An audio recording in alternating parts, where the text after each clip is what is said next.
까지는 특별히 로마서 12장, 13장을 통해서 사탄이 교회와 성도들을 공격하고 파괴하려고 하는 그런 모습들을 우리가 이제 보았습니다. 사도 요한이 요한계시록을 쓸 당시에는 그것이 로마 제국, 로마의 황제, 그 황제를 신으로 숭배하게 하는 그 제국의 종교, 또 그 아부하려고 말이죠. 사람들을 미혹하거나 어떤 유혹하거나 또는 경제적인, 사회적인 압력을 통해서 이 황제를 숭배하게 만들려고 했던 거짓 선지자들. 그 거짓 선지자들은 뭐 꼭 제사장들만이 아니라 석주의 그 총독, 분봉 왕들, 고위 관료들, 의회 의원들, 이런 사람들이 다 포함된다 그랬어요. 이렇게 해서 교회를 공격하는 모습을 봤습니다. 사도 요한 때는 그것이 로마 제국이라고 하는 하나의 덩어리였지만은 이제 교회사, 앞으로 주님이 다시 재림하실 때까지 교회사의 모든 역사 속에서 이러한 자들이 로마 제국과 황제의 모습을 띤 그런 성격을 가진 자들이 계속 나타날 것이고 계속 교회와 성도들을 박해할 것이다. 그걸 우리가 공부했죠. 그러니까 단지 역사적인 사건만이 아니라 하나의 것은 하나의 모델이고, 모델보다는 하나의 그 뭐라 그럴까요? 하나의 그 사탄의 전형적인 모습이고, 그것이 로마 제국은 아니지만 여러 가지 형태를 띠면서 계속 나타나서 성도들이 하나님을 예배하고 복음을 증거하고 하는 일을 계속 방해하고 공격하고 핍박하고 미혹하고 유혹할 것이다. 거기에 대해서 공부했습니다. 그것이 주님 오실 때까지 계속 교회와 세상과의 영적인 싸움으로 우리 삶 속에서 벌어진다 그랬어요. 오늘 이제 14장을 보면은 이 싸움이 다 끝나고 그 사탄과의 영적인 전쟁에서 순교하면서까지 신앙을 지켰던 그 사람들이 어떻게 되는가 하는 그 모습을 보여줍니다. 그래서 오늘 14장의 모습은 이 땅의 모습이 아니라 천상의 모습이에요. 천상의 모습. 많은 사람들이 배교한 것도 사실입니다. 믿음이 연약한 많은 사람들이 배교했어요. 죽음 앞에서 감옥에 끌려가는, 고문당하고 매맞고 이러는 거 앞에서 두려워서 예배를 포기했어요. 그러나 어제 제가 말씀드린 것처럼 신실한 사람들은 카타콤에 숨어들어서 목숨을 걸고 하나님을 예배하는 것을 중단하지 않았습니다. 그래서 기독교 역사 속에는 주일날 교회가 스스로 예배를 중단한 적은 없어요. 목숨을 걸고 하나님 앞에 예배를 드렸다. 어제 그런 말씀 우리가 공부를 했습니다. 자, 14장은 굉장히 소망적인 말씀이에요. 이 싸움 속에서 많은 사람들이 순교했고, 그죠? 믿음을 지키려다 고난을 당하고 고통을 당하고 많은 사람들이 그랬습니다. 그럼 그렇게 주님을 위해서 끝까지 믿음을 지켰던 이 사람들이 어떻게 됐느냐, 그 모습이 보여져요. 오늘 천상에 보면은 1절 말씀 한번 읽어보겠습니다. 시작. 내가 보니 보라 어린 양이 시온산에 섰고 그와 함께 14만 4천이 서 있는데 그들의 이마에는 어린 양의 이름과 그 아버지의 이름을 쓴 것이 있더라. 예, 그 이제 그 미리 천상의 모습을 보여주는데, 이 내가 또 보니, 이제까지는 막 그 무시무시한 사탄, 사탄의 모습을 봤죠. 또 어떨 때는 너무나 그 순전한 척하고 어린 양처럼 얼굴을 나타내지만은 입에서는 뭐가 나와요? 용의 말들이, 막 사탄의 말들이 나오잖아요. 그래서 사탄이 마지막 때는 막 자기를 광명의 천사로 막 가장한다 그랬죠. 그래서 우리는 또 막 기적도 행하고, 어떨 때는 막 경제적, 사회적 압력으로 막 가기도 하고, 또는 경제로 유혹하기도 하고, 하여튼 온갖 수단과 방법을 다 동원해서 목표는 뭐예요? 교회를 공격하는 거예요. 성도들을 공격해서 하나님을 예배하지 못하게 만드는 거죠. 우상을 숭배하게 하고, 그게 사탄의 목표입니다. 예배하지 않고 복음 증거하지 않으면 교회는 이미 스스로가 파괴된 거나 마찬가지. 사탄이 승리한 거예요. 왜? 하나님 이 땅에 교회를 세우신 목적을 다 이루었기 때문에 사탄이 교회 왜 세웠다 그랬어요? 성도들이 예배드리고 복음을 증거하도록 우리를 먼저 구원해 주시고 교회를 세웠는데, 교회가 그걸 안 해. 무서워서. 또 압력 때문에 안 해. 미혹을 당해서 안 해. 유혹을 당해서 안 해. 세상이 너무 좋아서 세상 쫓아가느라고 안 해. 그럼 사탄이 승리한 거예요. 그러나 이러한 사탄의 공격에도 불구하고 끝까지 승리한 사람이 있습니다. 상당수 사람들은 순교하기도 했어요. 자, 이 사람들이 어떻게 됐느냐, 이제 14장에 보니까 어떻게 됐습니까? 내가 또 보니 보라 어린 양이 시온산에 있고, 어린 양은 누구예요? 우리 예수님이죠. 예수님이 시온산은 저 이스라엘 예루살렘을 말하는 게 아니고 천상의 시온을 말하는 거예요. 천상. 여기가 이 땅이 아님을 보여줍니다. 시온산에 예수님과 함께 누가 있어요? 드디어 또 14만 4천, 이단들이 너무나 잘 써먹는 14만 4천 여기 또 나옵니다. 14만 4천 명의 사람들이 있어요. 성도들이 있는데 14만 4천 명 항상 누구라 그랬죠? 제가 요한계시록에 나오는 14만 4천 명은 예수님 초림 아담 때부터 하여튼 예수님 재림하실 때까지 모든 신구약을 총망라해서 구원받은 모든 성도들을 나타내는 상징적인 숫자다 그랬습니다. 상징적인 숫자. 요한계시록에 나오는 숫자들은 다 상징적인 숫자죠. 상징적인 숫자다. 그게 왜냐하면은 구약의 12지파 12 곱하기 신약의 12사도 12 곱하기 이스라엘 사람들이 항상 무한대의 숫자로 사용하는 게 천이에요. 천. 그래서 곱하면 얼마 돼? 14만 4천이 나와요. 그래서 14만 4천이다 그랬습니다.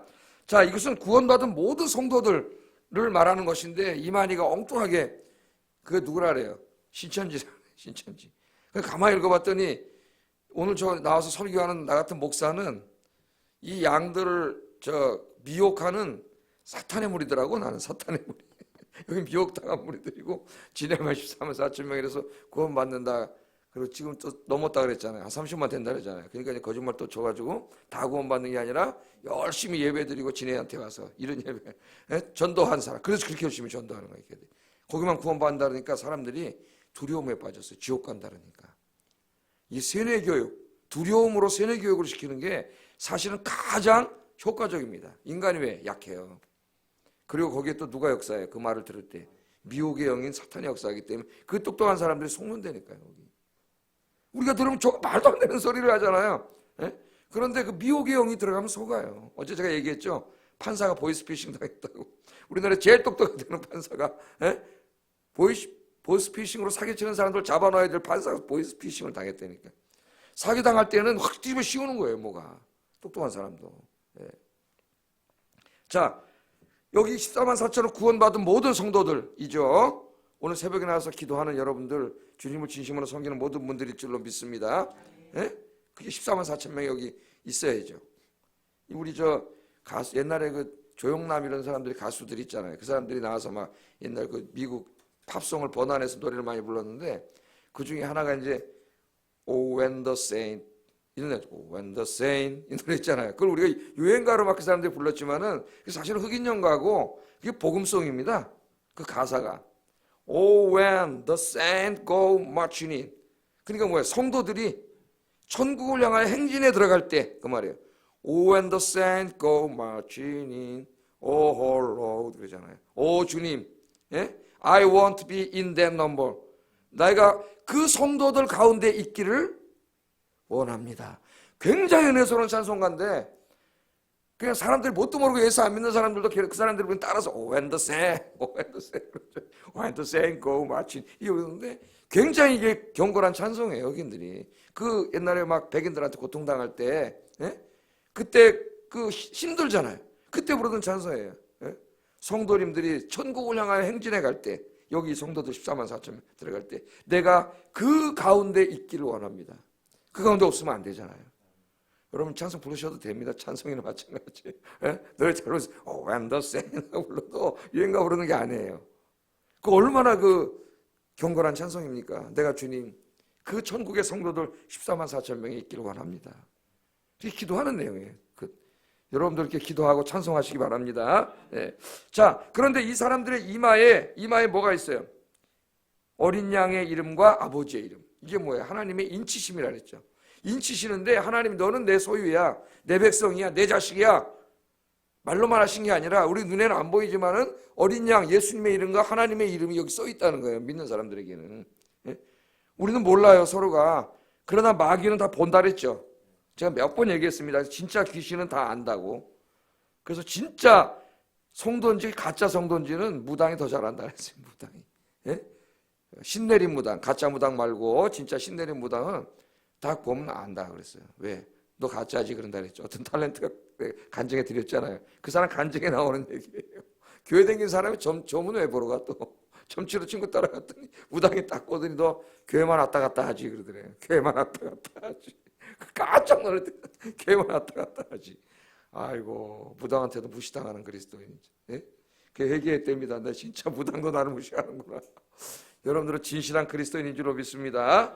자, 이 하나님 이 구원을 받아 이 환난과 핍박을 이기면서도 때로는 목숨을 바쳐서도 이 신앙을 지켰던 이 성도들이 그 모습을 보여주는 거예요. 지금도 그 성도들이 천상에 있죠. 예? 찬송을 부르고 있습니다. 어린 양 찬송을 부르고 있어요. 구원의 은혜 감사하면서. 그 숫자는 상징적인 숫자고 이제 계속해서 채워지는 숫자예요. 그죠? 또 여기서 오늘 또 신앙생활 하다가 이 세상을 떠난 분들이 계속 그 숫자에 채워지는 거죠. 언제까지? 구원이 완성될 때까지, 주님이 재림하실 때까지, 택하신 자들이 다 구원받을 때까지. 그러니까 그 숫자는 항상 상징적으로 14만 4천 명이 아직 완성되지 않았잖아요. 또 저도 죽으면은 거기에 포함돼야죠. 또 그 숫자에 찬양을 하죠. 그들이 어린 양 구원의 은혜를 찬양하고 있습니다. 천국의 예배는 항상 지상의 예배와 연결되어 있다 그랬어요. 우리 이미 요한계시록 4장 5장에 이 웅장한 예배를 이미 공부했어요. 그 예배의 모습을 일면 여기 보여주는 겁니다. 새 노래를 부르는데 2절 3절 한번 읽어보겠습니다. 시작. 큰 우레소리와도 같은데 내가 들은 소리는 검은 고 타는 자들이 그 검은 고를 타는 것 같더라. 그들이 보좌 앞과 네 생물과 장로들 앞에서 새 노래를 부르니 땅에서 속량함을 받은 14만 4천 밖에는 능히 이 노래를 배울 자가 없더라. 근데 이 사람들이 노래를 부르고 있더라는 거예요. 노래를 찬송 노래를 불러요. 자, 이 노래를 부르는데 이 노래는 땅에서 우리가 이 땅에서 들을 수 없는 노래를 부르는 거예요. 근데 그 노래가 새 노래라 그랬어요. 새 노래.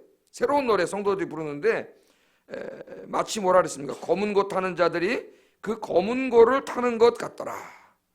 이 검은 고를 우리 이제 검은 고는 아니겠죠, 여기에. 검은 고가 어디 있겠어요? 번역을 할 때 이제 선교사들 옛날에 비슷한 하프인데, 그들애가 하프인데, 우리나라 사람들이 이해하기 위해서 번역하는 사람들이 검은 고를 안 했죠. 우리나라 보니까 검은 고가 있잖아요. 비슷한 현악기고 통이 있어가지고 소리가 공명되면서 나는 이제 그런 현악기죠. 그러니까 검은 고는 아니고 하프인데 그 하프로 뭐라 그랬어요? 검은 고를 타는 것 같이 그들이 앞에서 뭐예요? 검은 고 소리에 맞춰서 찬송을 부르는데 이거는 아무나 부를 수 있는 노래가 아니라 구원받은 14만 4천 명만 부르는 노래. 우리가 부르는 이 찬송가 하나님의 은혜, 주님의 은혜를 찬송하는 찬송가는 세상 사람들은 안 부르죠. 부를 수 없는 노래예요. 이 노래는 누구만 불러요? 구원받은 우리만 부르죠. Amazing Grace, 자비로운 주 하나님 부르면서 눈물 흘리고 감사하는 사람은 세상 사람은 그렇게 할 수 없어요. 누구만 그렇게 할 수 있어요? 저와 여러분만 그렇게 할 수 있어요. 이 노래는 새 노래. 우리 구원받은 사람만 부르는 노래입니다. 그래서 성도들은 무엇보다도 무슨 노래를 많이 불러야 돼요? 찬송. 하나님을 찬송하는 노래를 많이 불러야 되죠. 오늘 여기에 나온 것은 구원을 하나님의 구원, 주님의 구원, 그 구원의 놀라운 사랑과 은혜를 너무나 감사해서 찬송하는 노래가 천국에는 울려 퍼지고 우리가 이 땅에서 드리는 모든 예배를 드릴 때마다 그 천국 예배와 우리는 어떻게 되는 거예요? 연결되는 거예요. 그래서 우리의 드려지는 모든 예배가 그런 것을 깨닫는 사람은 예배 시간마다 감격이죠. 감격. 감사와 감격. 여기는 우리만 있는 게 아니라 천국과 연결되고 하나님의 나라가 하나님의 영광이 임하고 그죠? 그래서 생명이 살아나는 거예요. 원래는 유대교의 성전이 그런 곳이었습니다. 하늘과 땅이 만나고 거기 하나님이 임재하는 곳이에요. 거기서 치유가 이루어지고 죄 용서가 이루어지고 기도 응답이 이루어지고 하나님 예배를 받으시고 기도를 받으시고 그런 곳이 성전이었는데 예수님 당시 헤롯 성전에 그 성전이 타락을 해가지고 성전에 누가 와 있어요? 예배드리는데 환자들이, 손 마른 여자들, 병자들이 막 와 있잖아요. 그러니까 그건 뭘 보여주냐 하면은 성전의 무능함을 보여주는 거예요. 교회 성전은 그 당시 헤롯 성전은 제일 큰 성전, 너무 어마어마한 성전이었지만 그 가운데는 아무 역사도 일어나지 않는 성전. 그대로 환자가 있고 고통이 있고 아무 거기 치유가 없는 것이에요. 그때 예수님 참 성전이신 예수님이 오셔서 거기서 치유를 하잖아요. 안식일날 일부러 병을 고치는 거죠. 그랬더니 막 안식일 어겼다고 막 들끓여서 죽이려고 막 그러고 그런데 예수님께서 안식일날이 뭐 하는 날이에요? 생명을 살리는 날이에요. 생명을 살리는 날. 그래서 안식일날 일부러 생명을 살리면서 유대교 성전 예배에 그 타락함, 무능함, 무기력함, 아무 역사도 일어나지 않는 죽어 있음을 보여주는 겁니다. 그러나 살아계신 우리 주님이 갈 때마다 생명이 살아나 죽은 자가 일어나고 병자가 살아나고 귀신이 쫓겨나가고 할렐루야. 우리 아영교회가 그런 교회가 되기를 주의 이름으로 축복합니다. 찬송을 불러요. 자, 그러면 오늘 이제 그 다음에 중요한 게 4절 5절이에요. 여기에 올라온 성도들은 도대체 이 땅에 있을 때 어떻게 신앙생활을 한 사람들인가? 이게 중요하겠죠. 4절로 읽어보겠습니다. 시작.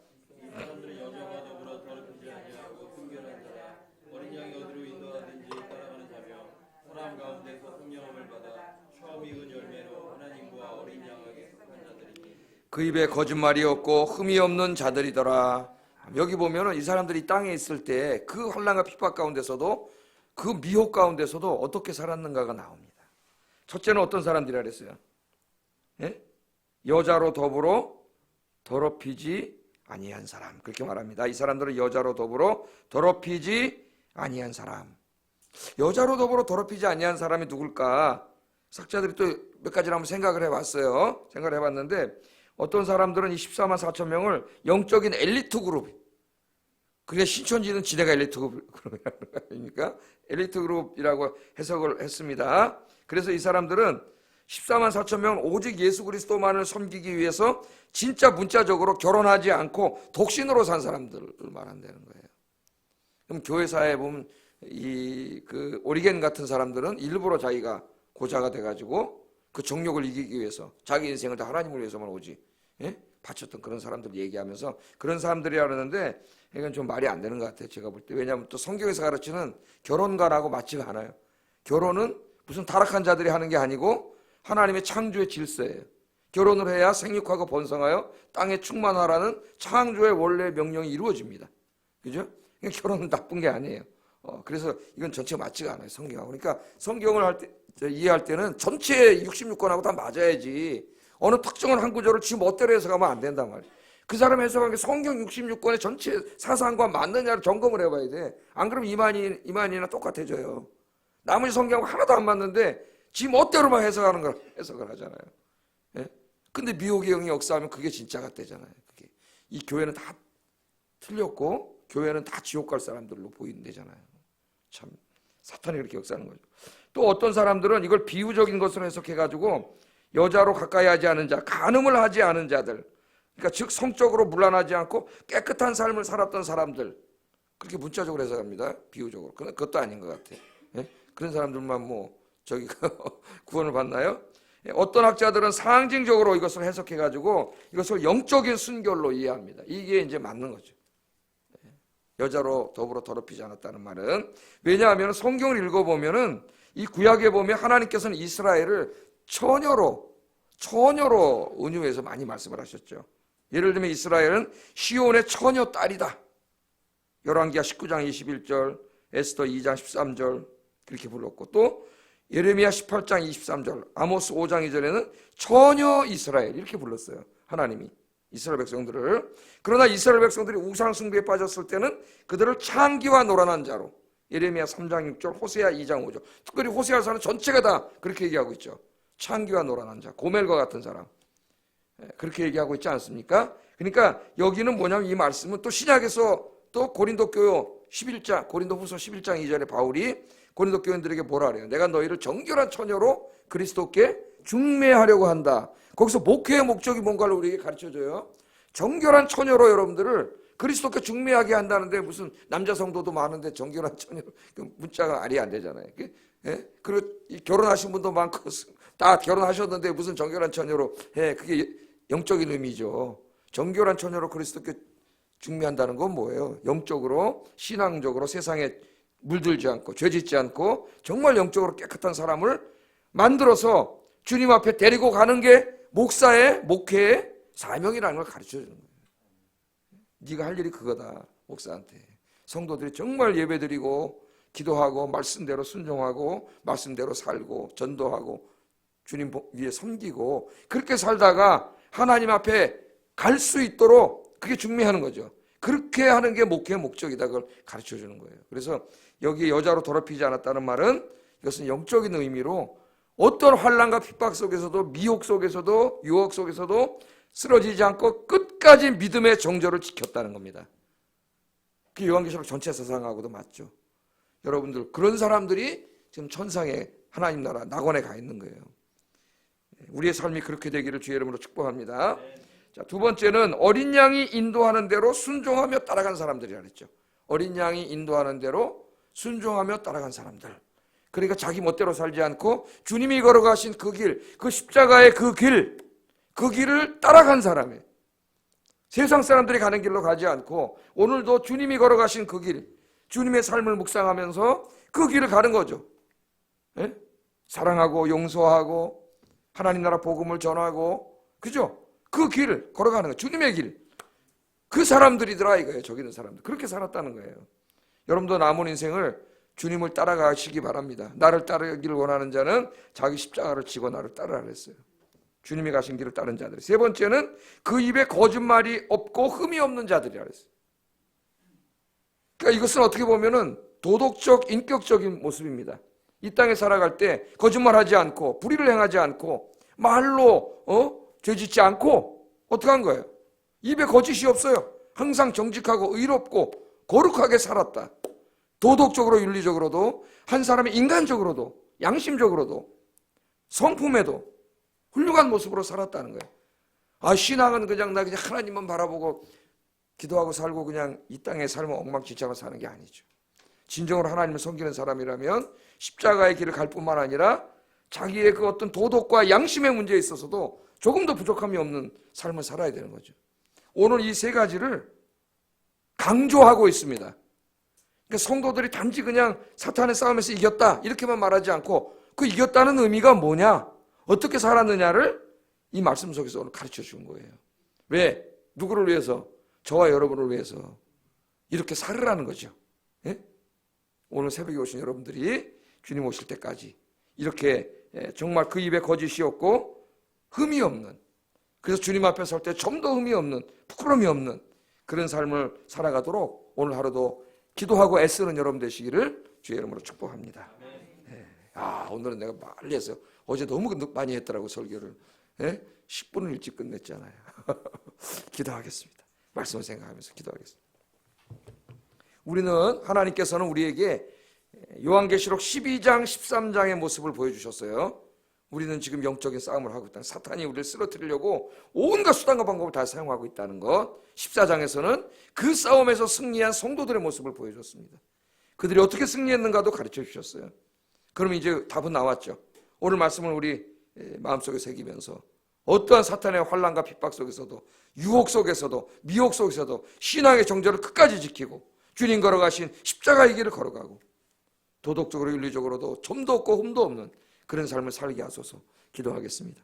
사랑과 은혜가 충만하신 아버지 하나님, 오늘은 14장에서 구원받은 성도들이 저 천상 저